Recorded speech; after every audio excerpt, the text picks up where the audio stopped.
जितने भी दुख, दुर्ध्यान, क्लेश, बैर, वियोग, शोक, भय, अपमान हैं, वे सभी परिग्रह के इच्छुक को होते हैं।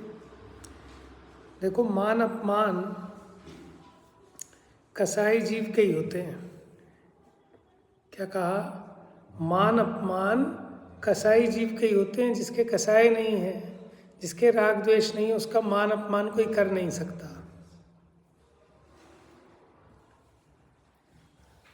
जैसे जैसे परिग्रह से परिणाम भिन्न होने लगते हैं, परिग्रह में आसक्ति कम होने लगती है, वैसे वैसे ही दुख कम होने लगता है।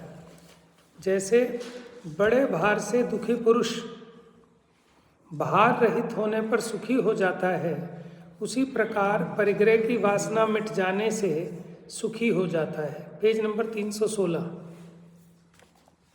समस्त दुख तथा समस्त पापों की उत्पत्ति का स्थान ये परिग्रह ही है।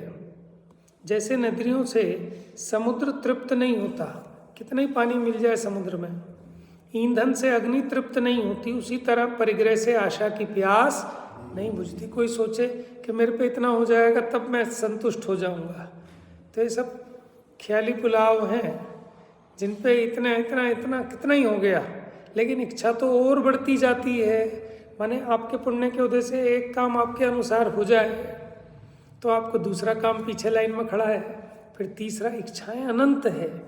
आप, ये सब हमारे मन का विकल्प है कि बस ये एक काम हो जाए फिर मैं फ्री हो जाऊंगा, चलो बेटी की शादी हो जाए फिर मैं फ्री हो जाऊंगा। आज तक कोई फ्री नहीं हुआ, कितने ही सारे काम निमट गए। मरते समय तक भी आपने वो मधुबिंदु वाला चित्र देखा है ना, कि वो आ गया स्वर्ग से देव लेने के, भाई बैठ जा, और उसकी हालत कैसी है, नीचे अजगर मुंह खोले खड़े हैं, ठीक है, और वो जिस तने पे लटका हुआ है उसको चूहे कुतर रहे हैं, और पागल हाथी उस वृक्ष को ही तोड़ने पे लगा है, और मधुमक्खियां काट रही हैं, उसमें भी सिर्फ एक बूंद और। तो इतनी विपरीतताएं, प्रतिकूलताएं होते हुए भी ये जीव इनसे निकलना नहीं चाहता। तो ऐसी इच्छा है, इच्छा की प्यास नहीं बुझती। आशा रूपी गड्ढा अगाध गहरा है, इसमें कितना ही भरो, ये कभी पूरा होने वाला नहीं है। जिसका तल स्पर्श नहीं है, इतना गहरा है कि एंड ही नहीं है उसका कोई। ज्यों ज्यों इसमें धन धरो त्यों त्यों गड्ढा बढ़ता जाता है, उसकी और भूख खुलती जाती है। ऐसा खतरनाक गड्ढा है। कहा ना कि तीनों लोक, उसकी सारी सामग्री इस इच्छा रूपी गड्ढे में अणु के समान है। इतना गहरा आशा रूपी गर्त है, और प्रति प्राणी, हर एक प्राणी में ऐसा आशा रूपी गड्ढा है जिसमें तीनों लोकों की सामग्री एक राई के दाने के बराबर भी नहीं है। अब सोचो, लोक तो एक ही है और जीव अनंत है, किसके हिस्से में क्या आएगा बताओ, कैसे पूरा पटेगा।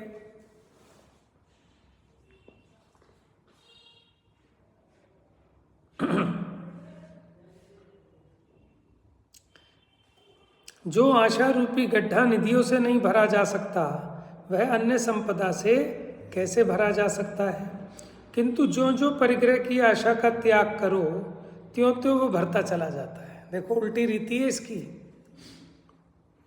कि उसको भरने की आशा का त्याग कर देते हैं तो अपने आप भर जाता है। जिन्होंने इच्छाओं को जीत लिया, माने विषयों की पूर्ति करना छोड़ दी, तो उनकी इच्छाएं भी अपने आप पूरी हो जाती है, समाप्त हो जाती हैं। उन्हें इच्छाएं परेशान ही नहीं करती हैं।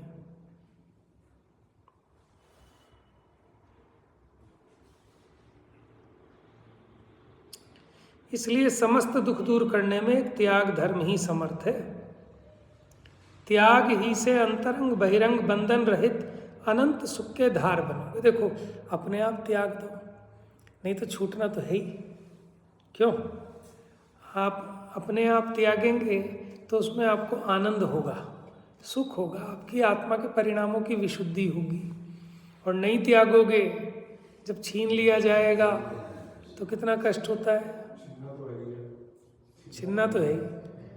तो इससे बढ़िया है कि पहले सदुपयोग कर लो इसका। होता है ना, अपनी मर्जी से आपने 500 रुपये मंदिर में डाल दिए तो आपको खुशी होती है, लेकिन वो मंदिर में तो डाले नहीं, आपके खो गए, या किसी चोर ने चुरा लिए, या किसी ठग ने ठग लिए, किसी ने छीन लिए, तो बड़ा उसका संताप होता है। ये अनंत सुख के धार बनोगे ना, तो सुख के धार मतलब सुख पाओगे। धारक, धारने वाले बनोगे। परिग्रह के बंधन में बंधे जीव परिग्रह के त्यागने से ही छूटकर मुक्त होते हैं। परिग्रह के बंधन में बंधे जीव परिग्रह को त्यागने से ही, ठीक है, मुक्त होते हैं।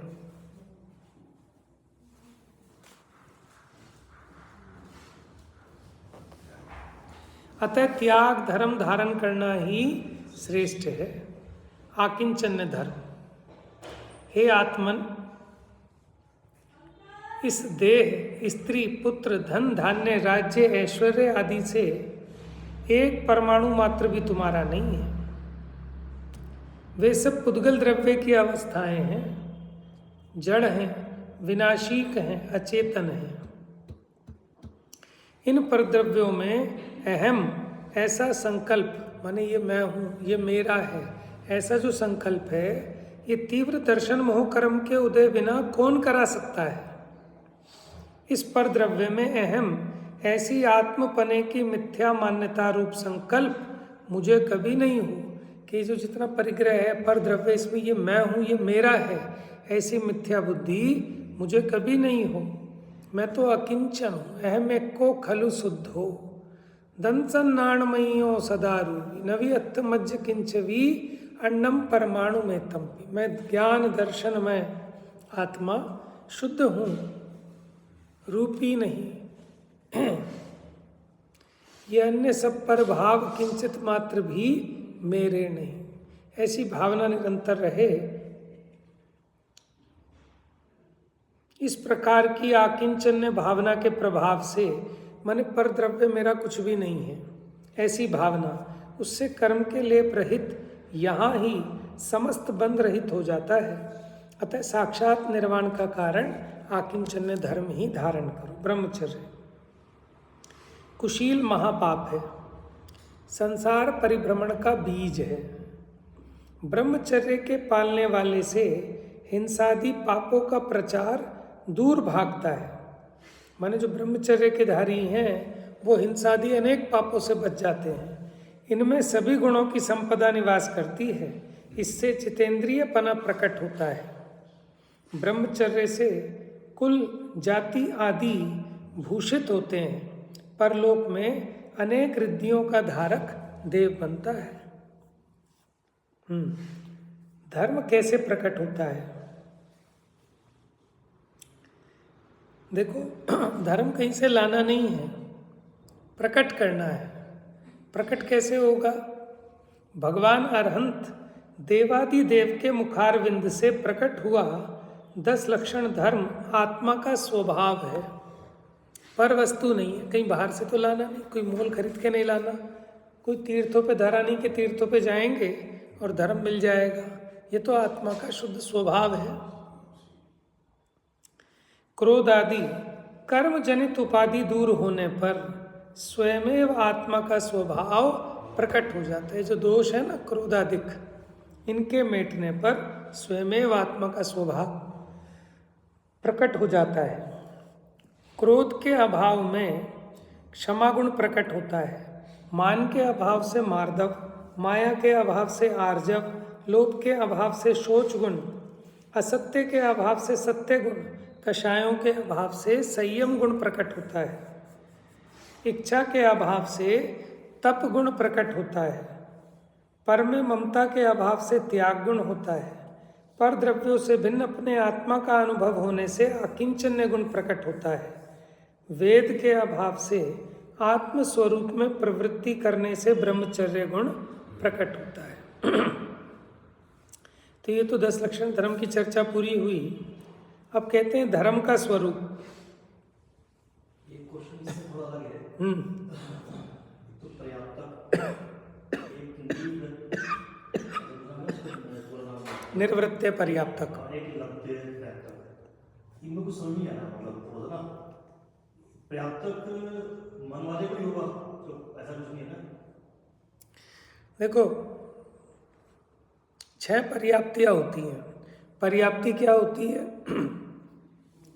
जीव की आहार आदि को ग्रहण करने की, अब उस आहार को खल और रस रूप परिणमित कराने की, जो खल है उसको ठोस और रस को खून आदि रूप परिणमित कराने की योग्यता, फिर उनसे इंद्रियों को रचने की शक्ति की पूर्णता, ठीक है, उससे भाषा, मन, ऐसा ऐसा इन सब की, इनको बनाने की जो सामर्थ्य है, उस शक्ति की पूर्ति होना, पूर्णता होना, वो पर्याप्ति है।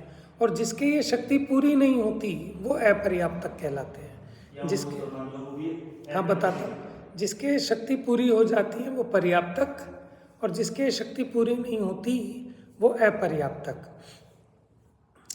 अब जो है अपर्याप्तक के 2 भेद करते हैं, निर्वृत्ति अपर्याप्तक और लब्धि अपर्याप्तक। निर्वृत्ति अपर्याप्तक तो वो हैं कि वो अभी कुछ समय तक प्रोसेस में है, अभी उनकी पर्याप्तियाँ पूरी नहीं हुई, लेकिन गारंटी से पूरी हो जाएंगी। तो जो निर्वृत्ति अपर्याप्तक हैं वो पर्याप्तक होंगे पक्का, उनके पर्याप्त नाम कर्म का उदय है, लेकिन अभी प्रोसेस में है, पर्याप्तियाँ पूरी नहीं हुई, तब तक वो कहलाते हैं निर्वृत्ति अपर्याप्तक। अंतर्मुहूर्त में पर्याप्तियाँ पूरी होके वही पर्याप्तक बन जाते हैं। अब आओ लब्धि अपर्याप्तक, जिसके एक भी पर्याप्ति पूरी नहीं होगी और पर्याप्ति पूरी होने से पहले मरण को प्राप्त हो जाएगा, वो कहलाता है लब्धि अपर्याप्तक। वास्तव में एक श्वास में 18 बार जन्म मरण, सभी लब्धि अपर्याप्तक जीवों का एक श्वास के 18वें भाग प्रमाण आयु होती है। जिसकी एक भी नहीं होगी तो वो नहीं होगा। 6 लब्धि बताई है, 6 पर्याप्ति बताई है, तो उसमें एक भी नहीं होगी तो लब्धि में आएगा। हाँ, लब्धि में आएगा। लब्धि अपर्याप्तक के देखो ऐसा है, एक इंद्रिय के एक पर्याप्ति होगी, 2 इंद्रिय, जिसके जितनी इंद्रियां हैं उसे पर्याप्तक बोलेंगे। हाँ, जैसे एक इंद्रिय वाला जीव है तो एक इंद्रिय जीव की कितनी पर्याप्तियां होंगी? देखो सुनो, 6 पर्याप्तियां है ना, आहार, शरीर, नहीं वो मैंने गलत बोला हूँ, प्राण होते हैं, आहार, शरीर, इंद्रिय, श्वासोच्छ्वास, भाषा और मन, ये 6 पर्याप्तियां हैं।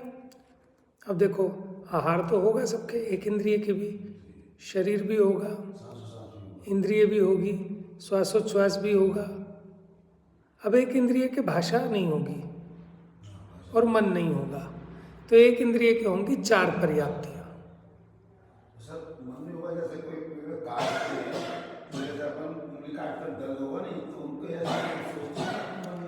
देखो उसके लिए मन से सोचने की जरूरत नहीं है, नहीं सोचते नहीं है ना वो, स्पर्शन इंद्रिय संबंधी ज्ञान होता है बस, इसलिए एक इंद्रिय के मुख्यपने कर्म फल चेतना कही है, उनके इतने ज्ञान का विकास ही नहीं है कि वो सोचें। दुख तो होता है,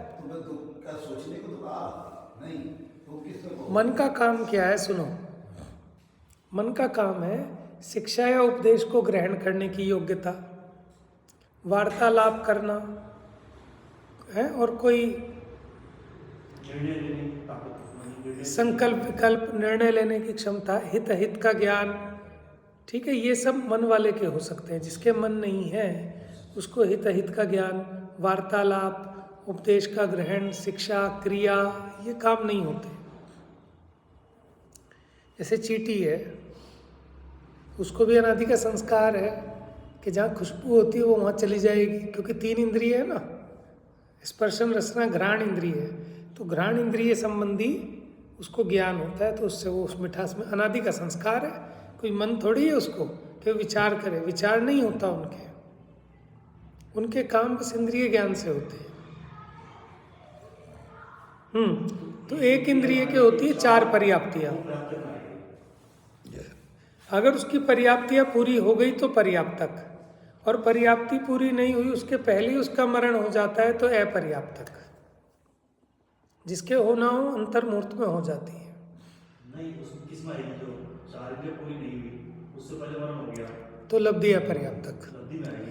निर्वृत्ति अपर्याप्तक तो क्या, जैसे उसने स्टार्ट की लेकिन अभी टाइम लगता है ना, अभी जब तक नहीं हुई तब तक तो अपर्याप्तक कहेंगे, लेकिन कौन सा अपर्याप्तक कहेंगे? निर्वृत्ति अपर्याप्तक।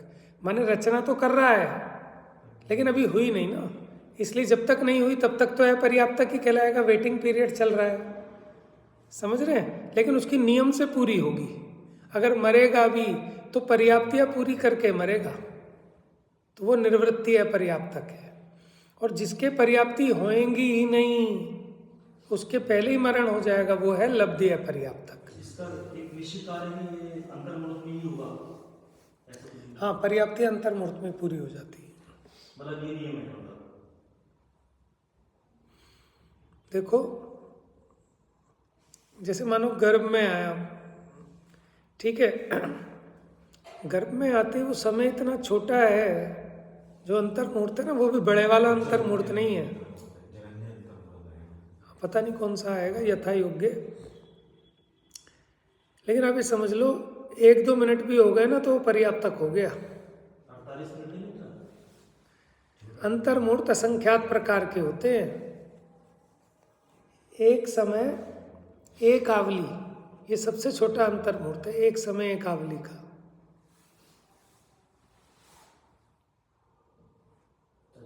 वो तो छोटे से लेके 48 मिनट से कम तक हाँ, सारा अंतर मुहूर्त ही कहलाएगा। अंतर मुहूर्त।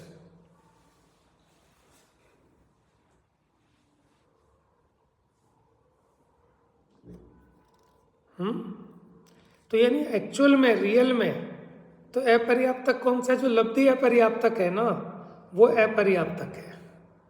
जो निर्वृत्ति अपर्याप्तक है उसको तो अभी इसलिए कह रहे हैं कि प्रोसेस में है, लेकिन वो नियम से पर्याप्तक होगा। उसके पर्याप्त नामकरण का उदय किसके?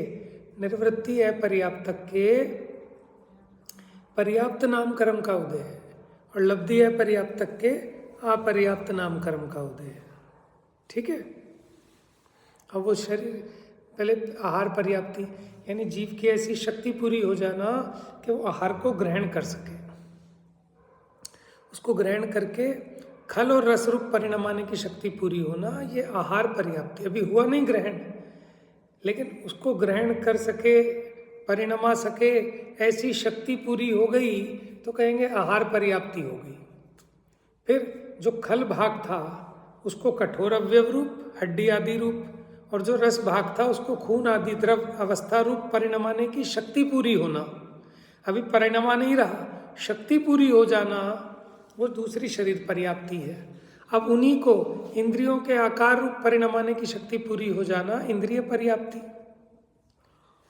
फिर श्वासोच्छ्वास, उन्हीं पुद्गल आदि को जो ग्रहण किया उनको श्वासोच्छ्वास रूप परिणमाने की शक्ति पूरी होना श्वासोच्छ्वास पर्याप्ति। फिर भाषा कि भाषा वर्गणों को ग्रहण करके भाषा रूप परिणमाने की योग्यता, ये भाषा पर्याप्ति है। फिर मनोवर्गणाओं को ग्रहण करके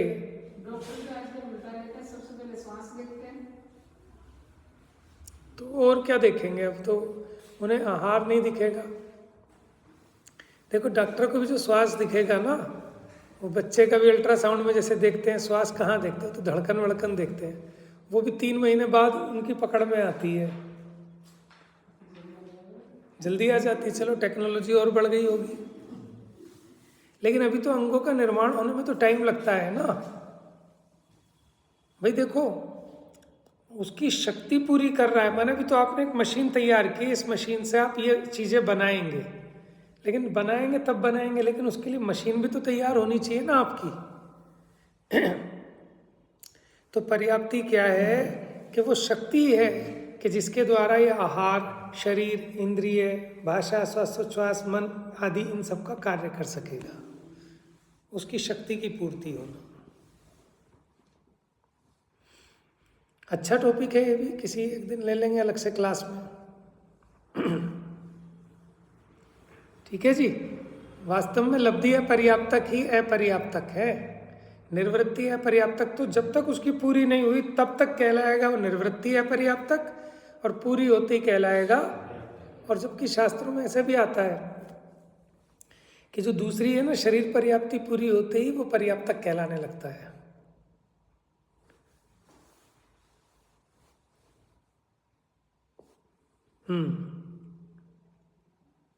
चलिए, धर्म का स्वरूप, ये 10 प्रकार का धर्म आत्मा का स्वभाव है। देखो, धर्म के लिए ना कोई पराधीनता नहीं चाहिए, क्योंकि धर्म आत्मा में होता है।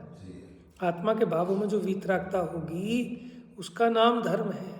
लेकिन ऐसा निमित्त नैमित्तिक संबंध है कि बाहर में जब उतना वीतरागी धर्म होगा तो बाहर में मुनि दशा होगी, हल्के लेवल का होगा तो बाहर में श्रावक दशा होगी, अणुव्रत होंगे। बात समझ रहे हैं ना, कि है तो स्वतंत्र आत्मा का स्वभाव है, लेकिन ऐसा नहीं कि जुआ खेल रहा है, दारू पी रहा है, सब व्यसनों में लंपत है, उसके कैसे प्रकट होगा। अब कोई कैसा, वो क्या चीज़ बाधा करती है आत्मा के स्वभाव को, कि वो बाहर की चीज़ बाधा नहीं करती, लेकिन तेरा ही अपना जो खोटा परिणाम है, तेरी जो तीव्र आसक्ति है, वो घात करती है उसका। तो ये वृत्तिश्रावक और अवृत्तिश्रावक, मतलब ये वृत्तिश्रावक तो उसको कहेंगे 5वां गुण स्थान। तो वो सम्यक दर्शन होता है उसको नहीं। देखो, अगर आप 5वां गुण स्थान कह रहे हैं तो बिना सम्यक दर्शन के तो नहीं होगा 5वां। और वैसे ही अगर आप उपचार से कह रहे हो तो व्यवहार वाला तो है ही, उसको देवशास्त्र गुरु की श्रद्धा है, नहीं तो व्रत क्यों धारण करता, तापसी बनता।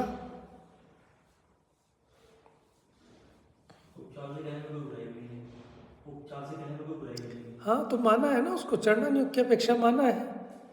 चरणानुयोग की अपेक्षा देखें, हम और आप सब सम्यक दृष्टि कहे जाएंगे, क्योंकि जिनको देवशास्त्र गुरु का ग्रहण है, खोटे देवी देवता आदि को नहीं पूजते, इसी से अपना हित मानते हैं, तो वो सम्यक दृष्टि है। समझे? नहीं तो वृत्तिश्रावक को ज़्यादा ऊंचा माना जाता है। तो आवृत्ति तो 4थे गुण स्थान वाला, और व्रत, जिसने व्रत अंगीकार कर लिए, एक देश संयम अंगीकार किया, तो वो बड़ा माना ही जाएगा। तो उसको सम्यक दर्शन होगा से ना होगा ही से सम्यक दर्शन। मुझे एक बात बताओ, कोई मिथ्या दृष्टि है, मैंने एक दिन और ली थी ये चर्चा, तो अगर वो अनुव्रत धारण कर ले तो कुछ बुराई है क्या? बुराई नहीं है, भलाई भलाई है। फिर भजन एक चीज होती है ना, वो अंदर का विषय है, उसे कैसे पकड़ेंगे किसी का? ठीक है ना, वो नहीं पकड़ सकते आप। आप ये सोचो, सम्यक दर्शन का नाम होता है सच्ची समझ, कि आप जो अनुव्रत ग्रहण कर रहे हैं, आपको उसके संबंध में सच्ची समझ है ना, कि ये मेरे लिए लाभकारी हैं, ये मेरी आत्मा का हित करने वाले हैं, मुझे बाहर के विषय कषायों से बचाकर मेरे आत्म कल्याण में समय मिलेगा। ऐसी सच्ची समझ पूर्वक जिसने इसको अंगीकार किया, तो वो सम्यक दर्शन सहित है। और कोई ऐसी सच्ची समझ तो नहीं है, बस ऐसे हिरस में देखा देखी ऐसे कर लिया, तो उसकी सच्ची समझ तो है नहीं, तो उसको कहते हैं कि भैया वो फिर गड़बड़ होती है उसमें। लेकिन फिर भी उसकी भी प्रशंसा है। क्यों?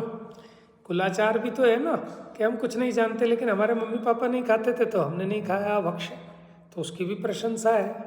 तो जहाँ जैसा योग्य है उसके हिसाब से उपदेश लगाना। तो इसलिए ना क्या है कि आपको ये देखना पड़ेगा कि ये उपदेश किसको दिया जा रहा है।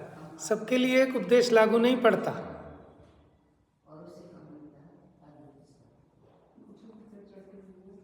है। पुरुषार्थ सिद्धि उपाय में कार्य कि मुनि राजों को कम हिंसा होती है और अवृत्ति को उससे भी कम, उससे ज्यादा होती है, और वृत्ति को उससे ज्यादा होती है और अवृत्ति को उससे भी ज्यादा। सही है।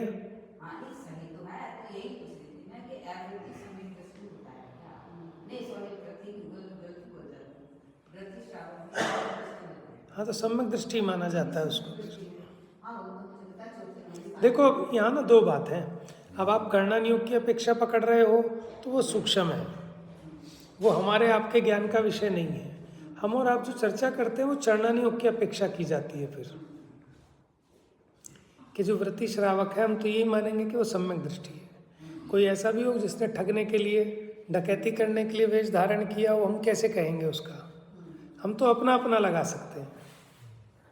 ठीक है, सच्ची समझ पूर्वक अपने आत्महित की दृष्टि से जो अनुव्रत धारण किए, ठीक है ना, अपने आत्मा का, अपने शुद्धोपयोग का पोषण करने के लिए, तो सम्यक दृष्टि है, मिथ्या दृष्टि कैसे कहोगे?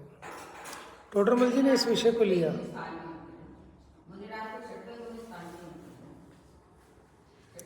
देखो ये गुणस्थान जो है ना, कर्णानियोग की अपेक्षा बात है। अब आप चरणानियोग को कर्णानियोग से मिक्स करोगे तो आप नहीं कह पाओगे। आप कैसे पता लगाओगे कोई मुनिराज है कि कौन से गुणस्थान में? आप नहीं पकड़ सकते। कर्णानियोग की अपेक्षा कहते हैं कि छठा सातवां गुणस्थान में जो 3 कषाय चौकड़ी के अभाव पूर्वक जो विशुद्धि है वो मुनि दशा का गुणस्थान है। लेकिन जरूरी नहीं है कि जिसने भी मुनिवेश धारण किया उसको ये छठा सातवां गुणस्थान हो ही हो।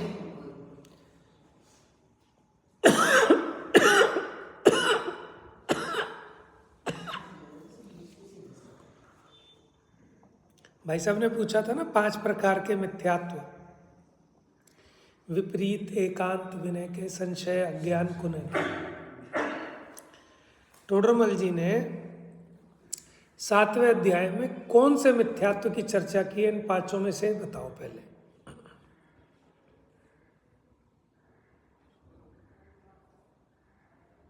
ये जो निश्चयाभासी, व्यवहाराभासी, उभयाभासी, एकांत मिथ्यात्व की, कौन से मिथ्यात्व की? एकांत। क्योंकि वस्तु का स्वरूप तो इस प्रकार है लेकिन वो एक रूप मान के बैठ जाता है, समझ रहे हैं? तो उसको एकांत होता है। तो पूरे 7वें अध्याय में एकांत मिथ्यात्व की चर्चा है भाई साहब। फिर जो व्यवहाराभासी है उसने व्यवहार का एकांत पकड़ लिया, तो अब उसके अंदर जब चर्चा की तो फिर विपरीत को भी बताया, विपरीत मिथ्यात्व को भी बताया। उसको कहा ना, उसको 7 तत्वों का कैसी मान्यता है, तो 7 तत्वों के संबंध में उसकी मान्यता विपरीत है, तो वो विपरीत मिथ्यात्व भी आ गया उसमें। शरीर को आत्मा मानता है, जड़ की क्रिया को अपनी क्रिया मानता है।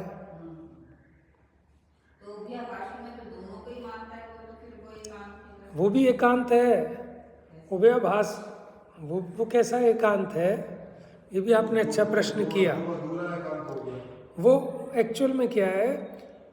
वो विपरीत एक है, उभय एकांत नाम दिया है उसको। पंचास्तिकाय में उसको उभय एकांत नाम दिया है। दोनों का एकांत, दोनों एकांतों को मिला लेता है और सोचता है अनेकांत हो गया, तो उभय एकांत है। अथवा उसको मिथ्या अनेकांत कह सकते हो। जैसे माने प्रमाण का संपूर्ण ज्ञान नहीं लिया ना, प्रमाण का संपूर्ण ज्ञान नहीं देखा। हाँ देखो, एक बात बताओ, मुझे बताओ, आप ढूंढ रहे थे कि हमें 26 नंबर की बस चाहिए। अब एक 2 नंबर की बस आई, एक 6 नंबर की बस आई, काम चल जाएगा 26 नंबर की बस का? क्यों? किसी ने कहा साहब 25 साल की लड़की चाहिए हमारे बेटे के लिए, तो एक 10 की, एक 15 की, चल जाएगा काम? एकांत एकांत, वह एकांत, मिथ्या अनेकांत, ऐसे नहीं होता। 2 अधूरे मिलके पूरे होते हैं क्या? ये गड़बड़ था एकांत, ये गड़बड़ था, और उसने निश्चयाभास व्यवहाराभास दोनों को मिला लिया और सोचता अब मैं सही हो गया। ये तो डबल गड़बड़ हो गई, ऐसा स्वरूप बन ही नहीं सकता। आप बताओ, आप कहते हो पानी गर्म है, किसकी अपेक्षा कह रहे हो? उससे ठंडे वाले की अपेक्षा। और आप इसका एकांत पकड़ लो कि नहीं ये तो गर्म ही है, तो ये एकांत हो गया ना। क्यों? उससे ज़्यादा गर्म रखो तो ये ठंडा है। अब कोई ठंडे का ही एकांत कर दे कि ठंडा ही है, अब कोई कहे नहीं गर्म भी है ठंडा भी है, वो तो और महागड़बड़ हो गई। अगर अपेक्षा नहीं पता है तो, जैसे वो मान रहे हैं एकांत रूप से, तो ऐसे वो उभयावासी भी। तो वो एकांत मिथ्यात्व की चर्चा की पंडित जी ने, और उसी के अंतर्गत फिर विपरीत मिथ्यात्व बताया। शरीर को आत्मा मानता है, शुभ राग करके उससे संवर और निर्जरा मानता है, मोक्ष का कारण मानता है उसको, तो ये विपरीत मिथ्यात्व हो गया। विनय मिथ्यात्व की चर्चा 6ठे अध्याय में लगा लो, 5वें में लगा लो, वहाँ तो बहुत विस्तार है 5वें में, फिर अन्य मतियों की अपेक्षा से, कि जो पूजने योग्य हैं और जो पूजने योग्य नहीं है, सबकी समान विनय करना, ये सब विनय मिथ्यात्व। जैसे अपने मंदिर में वहाँ से बहुत से जन्म देखे हैं, इसमें उन सब भोलानाथ वाले और बगल वाले हो जाते हैं। हाँ, उसमें भी होके आते हैं है नहीं? कि हमें तो राग द्वेष नहीं है, हमें तो एक ही है। हम तो उदार चरित्र वाले हैं। राम जी सबको एक ही तो हैं जैसे जहर और अमृत, जैसे कोयल की आवाज और कौवे की टेर है, जैसे आक दूध और जैसे गाय का अमृतमयी दूध तो कितना अंतर है।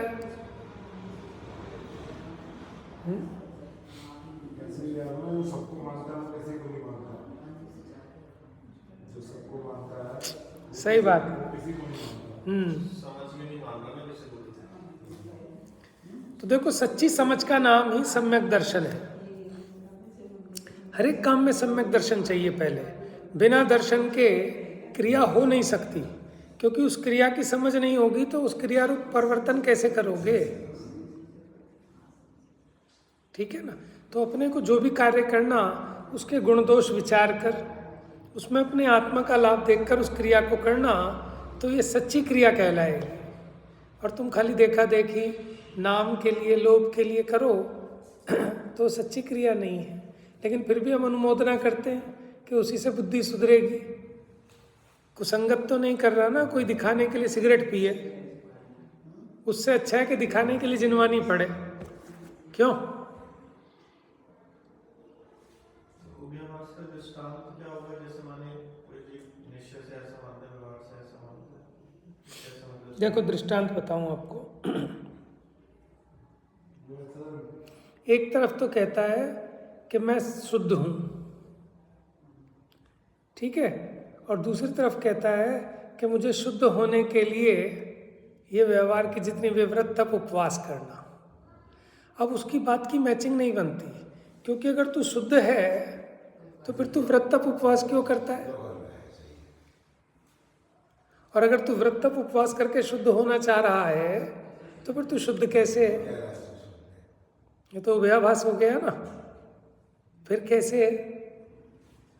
फिर कैसे है कि मेरे में शुद्ध होने की सामर्थ्य है, ये शुद्धता मुझ में ही प्रकट होगी, मुझी में शुद्ध होने की शक्ति है। शुद्ध होने के लिए मुझे पर का कुछ नहीं चाहिए, लेकिन उस शक्ति की व्यक्ति करनी है, उसके लिए व्रत तप उपवास आदि करते हैं, तो ये सम्यक हो गया उसका। और व्रत तप उपवास आदि भी बाह्य निमित्त है, अंदर में तो अपनी कषाय को जीतते हैं। तो बाहर में लोग कहते हैं व्रत किया है, हमने अपनी कषाय तो जीती ना भोजन करने की, तो उसे कह देते हैं उपवास किया है। उपवास में मैं क्या करता हूँ? खाने का त्याग ग्रहण तो मैं करता नहीं, मैं तो अपने भाव को, उस कषाय को मैंने जीता। तो बताओ अब व्रत उपवास जड़ की क्रिया है कि चेतन की क्रिया है? ये बताओ। जड़ की क्रिया है। कैसे? व्रत उपवास। अब देखो ना, व्रत में आप क्या करते हो? क्या करते हो? आपने क्या किया? व्रत उपवास में कुछ नहीं है, अगर अपने अंदर कोई हाँ, मैं वही तो समझा रहा हूँ ना, आप उसका अर्थ ही गलत समझते हैं ना। तो व्रत में क्या करना? विरत रहना, उससे विरक्त रहना। तो इसमें तो चेतना का पुरुषार्थ है ना कि मैं आज इन विषयों में नहीं उलझूंगा। क्यों भाई साहब? ऐसा जरूरी थोड़ी है जिसका त्याग करना है वो चीज होनी चाहिए। उस संबंधी भावों को हमने रोका। आप ये बताओ, जिसकी शादी नहीं हुई वो शादी का त्याग कर सकता है कि नहीं कर सकता? क्यों? कर सकता है ना। इसके लिए जरूरी थोड़ी है कि पहले शादी करें फिर शादी का त्याग करें। क्यों? जरूरी नहीं है कि वो चीज आप पे हुई हो, वो तो आप अपने भावों में कर रहे हैं। तो आपने व्रत में, तप में, उपवास में क्या किया? अपने परिणामों को, जो किया आपने उन परिणामों को व्यवस्थित किया, अपनी कषायों को जीता, अपने स्वरूप को, मैंने अपने उपयोग को पर से हटाया, अशुभ से हटाकर शुभ में लगाया, शुद्ध में आने के लिए। संस्कार जो भाव कर्म है। क्या है? संस्कार भाव कर्म है। हाँ, और उसके संस्कारों से ही वो द्रव्य कर्म साथ में चलते हैं। जो हम संस्कार जो भी हमारे संस्कार हैं वो हमारे भाव कर्म है।